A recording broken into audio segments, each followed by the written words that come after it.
ये बिहार की ही भूमि है जहां सबसे पहले लोकतंत्र का अनुभव दुनिया को हुआ, जहां महान मगध साम्राज्य का नींव डाला गया, जिसने अफगानिस्तान से लेकर लंका तक एक अखंड भारत की कल्पना को साकार किया। बुद्ध और महावीर की ये भूमि, चंद्रगुप्त और चाणक्य की भूमि, समुद्रगुप्त और कुमार देवी की ये भूमि ने हमेशा भारत का नेतृत्व किया है। और जब कभी भी भारत के मूल्यों के साथ खिलवाड़ हुआ, लोकतांत्रिक मूल्यों के साथ खिलवाड़ हुआ, बिहार की जनता से ही बिगुल बजा और फिर एक बार भारत विजय के रास्ते पर प्रशस्त हो गया।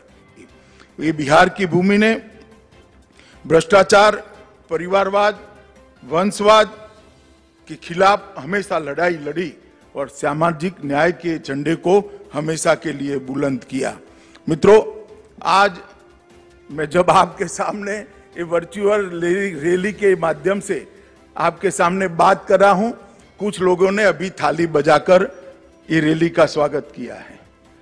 मुझे अच्छा लगा कि देर सवेर मोदी जी की अपील को उन्होंने माना और कोरोना के खिलाफ थाली बजाकर जंग के अंदर निर्भर जगमगाता भारत बनाने के नरेंद्र मोदी के आह्वान के साथ देश की जनता को जोड़ने की रैली है। जो वक्रदृष्टा लोग इसमें भी राजनीति देखना चाहते हैं, मैं उनको पूछना चाहता हूं, किसने रोका है भैया आपको? दिल्ली में बैठकर मौज करने की बजाय पटना से दरभंगा तक एक वर्चुअल रैली ही कर लेते, किसने रोका था? मगर मैं इन पर ज्यादा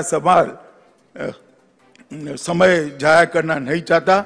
मित्रों, नड्डा जी ने भारतीय जनता पार्टी के कई नेताओं के माध्यम से देश में 75 वर्चुअल रैलियों को आयोजित किया। न केवल बिहार, पूरा पूर्वी भारत आज विकास के रास्ते पर चल पड़ा है। 2014 में मोदी जी ने कहा था कि भारत का विकास जो अब तक चला, उसमें पश्चिमी भारत और पूर्वी भारत के विकास के अंदर बहुत बड़ा अंतर है। आजादी के समय जीडीपी के अंदर पूर्वी भारत का योगदान बहुत ज्यादा होता था, परंतु आजादी के बाद कुछ इस प्रकार से सरकारें चली जिसने पूर्वी भारत को पूर्णतया देखा नहीं, इसके विकास से अपना मुंह मोड़ लिया और परिणाम यह आया कि पूर्वी भारत पिछड़ता गया।